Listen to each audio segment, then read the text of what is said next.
Good evening, guys, and welcome back to Kit Car Direct and MK Sports Cars, week 48 in November.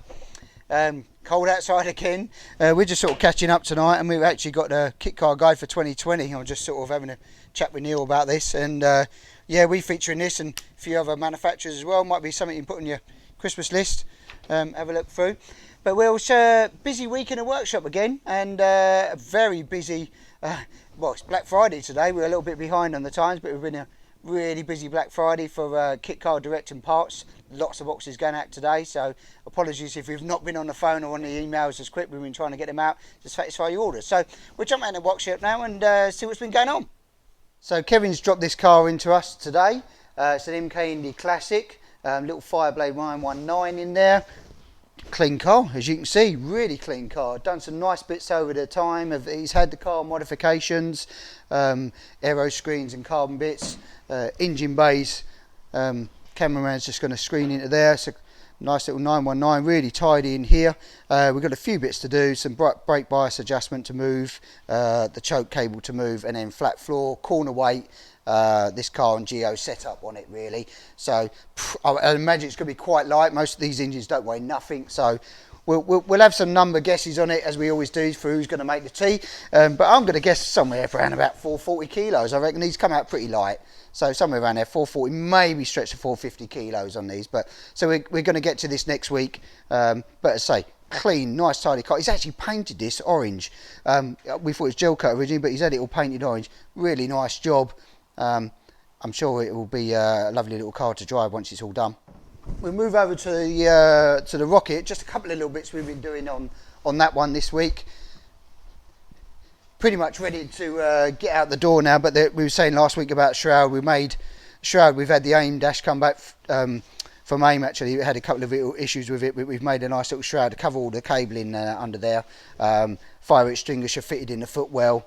A couple of other little bits we've got to do, make some little aero wind deflectors now for Barry, and then test drive. Unfortunately, the weather's not been that great. It's been raining, so we've got to get some test drive on this because we're turning the boost up, see how far we can push this little thing. So hopefully next week we might get some dry days and we can give this a bit of testing. If we can get this on the camera as well, we'll show you what it's all about when it's running. Chassis production, I think we said last week, has stepped up. October was really good, and then we've got a couple of chassis. These are going out next week. Customers, I think one collecting Monday and one collecting Saturday, Scott and Michael. So these are kits, MX5 base kits, so it's the MK Indy RX5 square tube chassis. Both kits, self-builds at home, are really popular at the moment. So we've got even more to get out before Christmas, so we're pushing on as quickly as we can. But these two will go out next week. Floor pan's been fitted on this one, ready to go. For the customer. The other one that's been pre-drilled for the floor pan, but the customer's going to fit that at home himself because he wants to do some other bits and bobs as well, etc. So yeah, really good, really happy with them, and we'll move on down.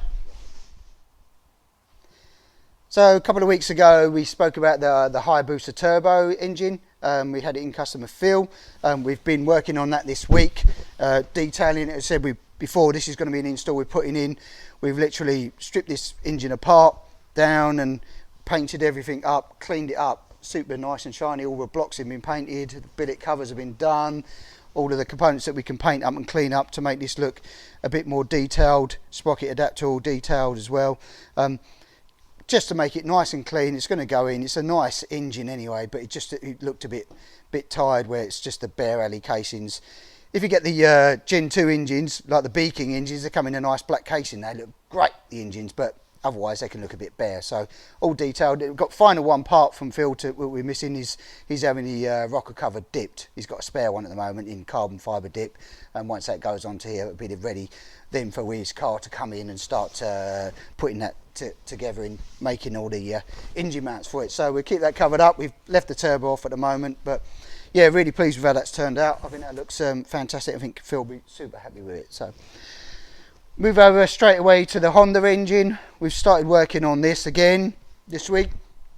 Gearbox mounts done, engine mounts done.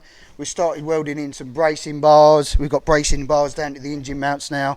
cross brace we're starting to put into the front. We're adding some strength back into it's an Indy Classic, so it hasn't got quite as much triangulation as the RX5 and the Indy Rs, so we're putting a bit of triangulation back into that. So a bit more work to do still, and it's off and on all week with this one, as and when we get in between other jobs. So that's coming along quite nicely though. We're happy with the progress so far, and we see it evolve. I say the triangulation working out quite well. Dax is more about a prep for a rolling road. I think last week we mentioned about it. It says had fluids put in it now, oil. We've got a couple of things we found on this. Nobody had fitted the coolant temperature sensor when they'd done the wiring. Oil pressure sensor hadn't been fitted, so we've got to do those while we're prepping it for it. It's a couple of little fiddly bits and bobs to do. There was a couple of bits missing out of the blocks. It was leaking fluid, so we had to get some blanking plugs and that. We're part of the engine rebuild process, I suppose. The things do get missed occasionally, but once this is all the wiring, we've started tidying away now, because when DCE done it, nothing was sort of put in. We've made a new panel under here for the ECU to mount onto, because it had no bracketry for the ECU here, and then we'll put the dashboard back in once that's finished there. And then the final thing we'll catch up on is the CBR RR Fireblade. Move over there.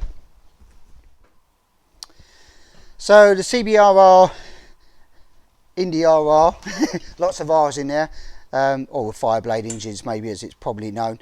We started on with that build we showed you last week. This has progressed.